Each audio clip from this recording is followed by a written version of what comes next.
Ethan Brooks had lived alone in the mountains for 10 long years. His cabin sat in a small valley surrounded by tall pine trees and high rocky peaks. The nearest town was many miles away, and the only sounds he usually heard were the wind in the trees, the crack of branches under the weight of snow, and the call of birds. For a long time, this was enough for him. He had built the cabin with his own hands. The logs were thick, cut from the forest nearby. The roof was made of wooden shingles, and the small chimney puffed smoke on cold mornings. Inside, it was warm and simple. There was a stone fireplace, a small wooden table, a bed covered in a thick blanket, and shelves he had built himself for tools and supplies. Everything in the cabin had a place, and Ethan kept it neat. He had learned to live without needing much. Each day followed a steady rhythm. In the early morning, Ethan would step outside to check the traps he had set the day before. He would bring back rabbits or sometimes a fox, depending on his luck. If the weather was good, he would fish in the nearby stream, standing still for hours with his line in the water. On colder days, he stayed inside, mending his tools or sewing patches into his clothes. There was no one to talk to, but he had grown used to the silence. When the snow came, the world around him became quiet and still. The ground and trees turned white, and the only tracks were his own, and those of animals. In spring, the valley filled with green grass and flowers, and streams of melted snow ran down from the mountains. The seasons came and went, and Ethan worked with them, knowing when to store food for winter and when to plant small crops in the short summer months. He had not planned to stay alone for so long. At first, he had come to the mountains to escape the noise of the towns and the busy streets. He had thought he might stay for a year, maybe 2. But as time passed, he found it easier to remain where life was simple. There were no arguments. Here, no bills to pay. No crowds of strangers. The mountains gave him everything he needed: food, water, shelter, and peace.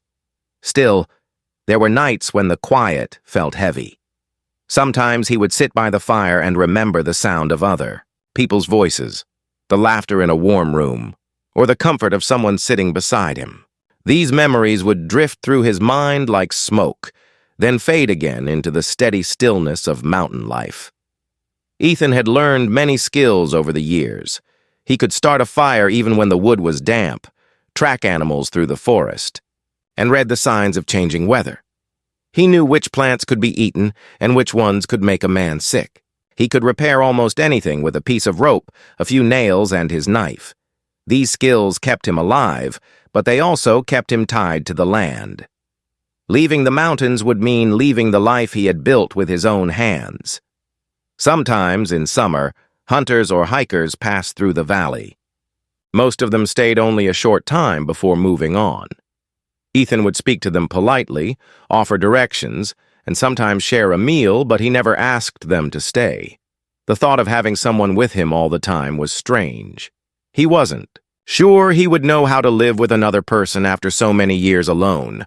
The animals became his company. A gray fox often wandered close to the cabin, sniffing the ground near his traps. A pair of eagles nested in the cliffs nearby, and he would watch them circle high above the valley. Deer came in the early morning to drink from the stream.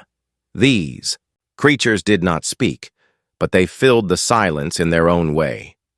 Ethan's days passed one after another, and the years began to blend together. He marked the seasons more than the dates. The first snow was a sign to bring in extra firewood. The first spring flowers meant it was time to check the fishing spots again. In this way, 10 years passed without him even noticing the full weight of the time. There were no letters, no visitors, and no word from the world beyond the mountains. Ethan sometimes wondered if the towns had changed, if the streets looked the same, or if the people he once knew would even remember him. But these thoughts came and went like passing clouds. The life he had chosen was here, and he saw no reason to change it. One late winter evening, as he sat by the fire, the wind howled outside. Snow fell in thick sheets, covering the tracks he had made earlier in the day. He stared into the flames, the warmth on his face a sharp contrast to the cold air seeping through the cabin walls. It was in moments like these, when the storm raged, outside, that he felt the full depth of his solitude. Yet he did not think of leaving. The mountains had become a part of him, and he had become a part of them. Every tree, every bend in the stream, every hidden trail was familiar. He knew the smell of pine in the morning and the way the light changed on the peaks at sunset.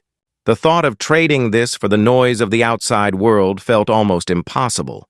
He believed he would live the rest of his life this way, in the quiet embrace of the mountains. What he did not know was that soon, everything would change. A stranger was about to walk into his valley, and with her she would bring the sound of laughter, the warmth of shared meals, and the possibility of a life far different from the one he had known for so long. Ethan Brooks woke up to a morning that seemed like any other. The air was crisp, and the sun had just begun to rise over the snowy peaks. He pulled on his coat and stepped outside to fetch water from the stream. The sound of the flowing water and the smell of pine trees were familiar comforts to him. But that morning, something unusual caught his attention. Far off in the distance, along the narrow trail that led into the valley, he saw movement. At first, he thought it might be a deer or perhaps another hunter passing through. But as he looked closer, he realized it was a person. The figure stumbled slightly as if tired and carried a small bag. Ethan stood still, watching. Visitors were rare, and the sight of a stranger walking toward his cabin stirred a mix of curiosity and caution. The figure came closer, and he could see it was a woman. Her coat was thin for the cold weather, and her boots were covered in snow. When she reached the clearing near his cabin, she looked up at him with a tired smile. She introduced herself as Claire Morgan. She explained that she had been traveling through the mountains but had lost her way during the storm the night before. She had been walking for hours, trying to find shelter. Ethan could see the weariness in her face. Without hesitation, he invited her inside. The warmth from the fire filled the cabin, and he handed her a mug of hot tea. She sat down, holding the cup with both hands, letting the heat sink into her fingers. For a while, neither of them spoke much. Ethan was not used to conversation, and Claire seemed too tired to talk. When she had rested a little, she began to tell him her story. She had grown up in a small town on the other side of the mountains. She was visiting relatives when she decided to explore the nearby trails, but a sudden change in weather had left her disoriented. Her supplies were running low, and she had been unsure if she would find anyone to help her. Ethan listened quietly. Her voice, soft and steady, filled the cabin in a way he had not experienced in years. He realized how long it had been since someone had sat across from him at the table. He served her some food, simple but warm, and watched as she ate. The way she thanked him made something stir inside him, a feeling he had almost forgotten. After the meal, he showed her where she could rest. The cabin was small, but he made sure she had the warmer bed, moving his things to the other side of the room. Claire smiled in appreciation. Outside, the wind still blew and snow drifted down, but inside, there was a new warmth, not just from the fire, but from the presence of another person. That night, Ethan lay awake, listening to the quiet breathing from the other side of the cabin. The mountains were the same. The snow still fell. But something had changed. The valley no longer felt as empty, and for the first time in many years, he wondered if perhaps his life could be different from what it had always been.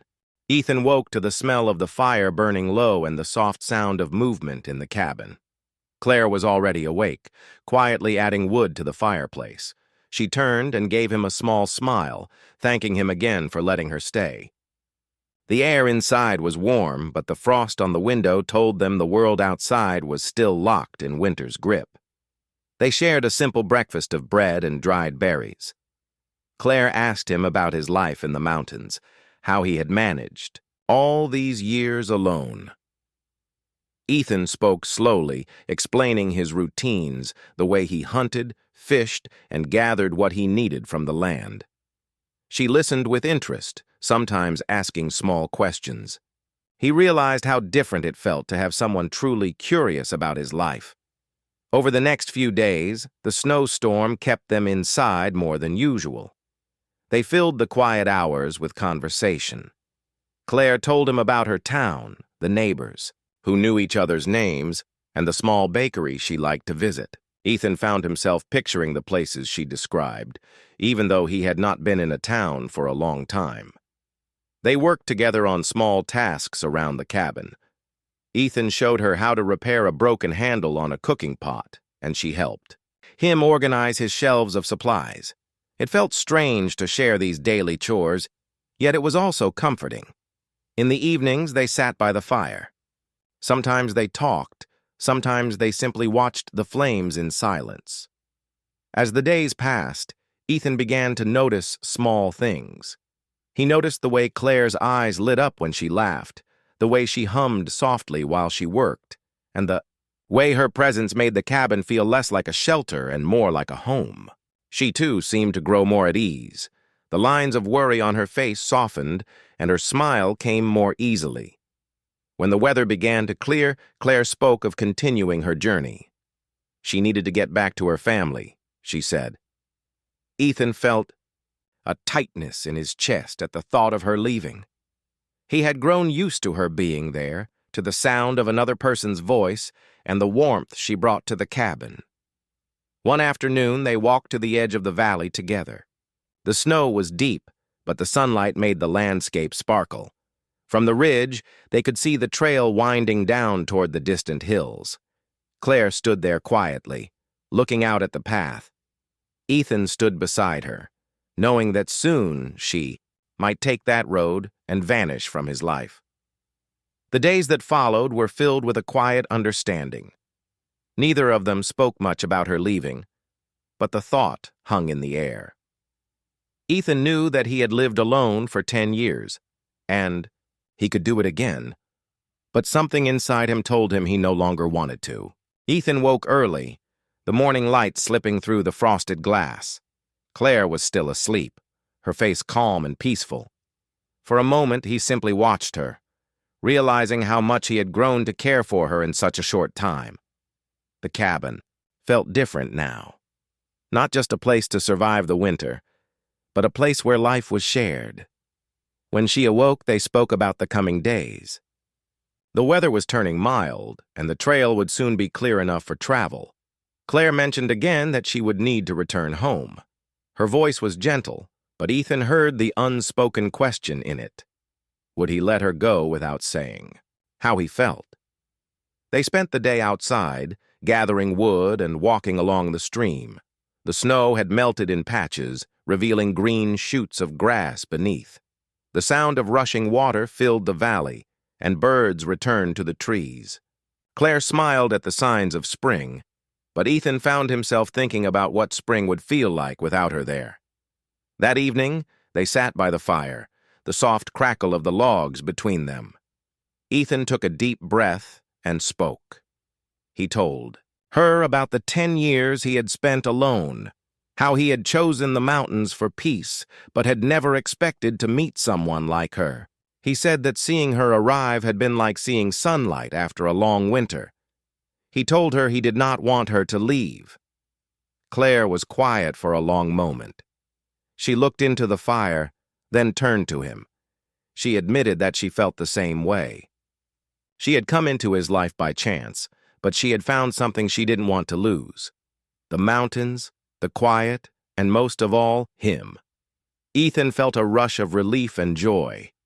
They talked late into the night, sharing their hopes and wondering how a life together might work. By the time the fire burned low, they had made a decision.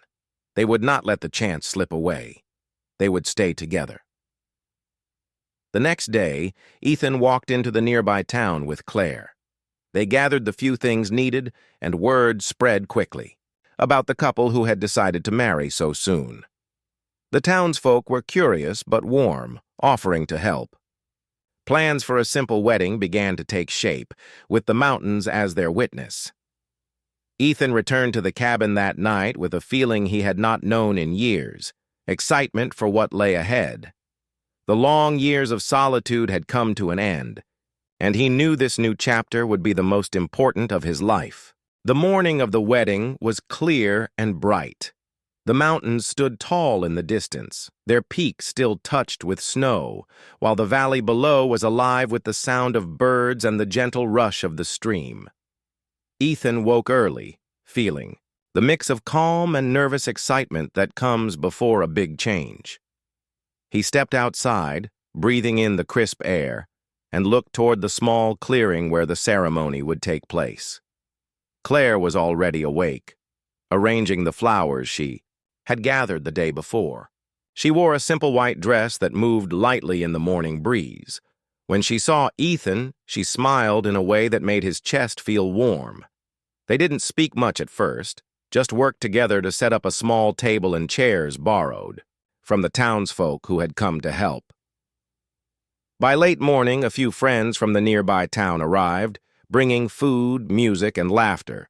Some of them had never been this deep into the valley, and they looked around with wonder.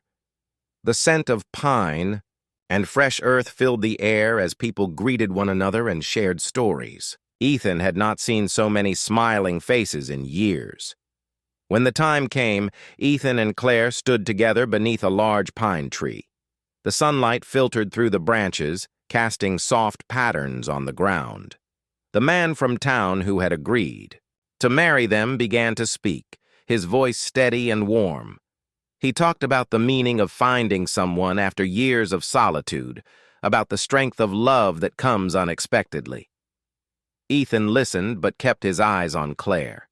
She looked back at him with the same quiet certainty he felt. When it was time to speak their vows, their words were simple.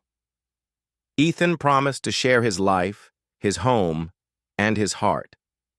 Claire promised to bring her warmth, her laughter, and her companionship to the mountains they would now share.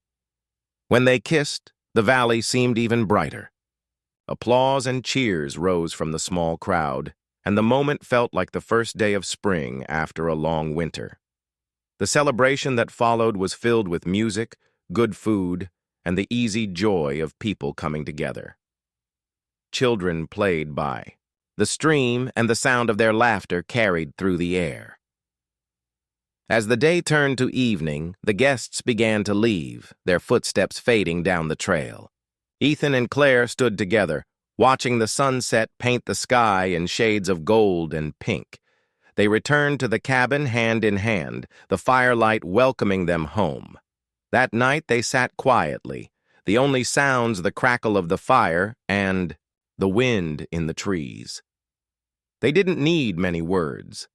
The long years of solitude were behind Ethan now, replaced by the shared warmth of the life they had chosen together. The mountains would still stand silent and strong around them, but inside the cabin, there would always be the sound of two hearts living as one.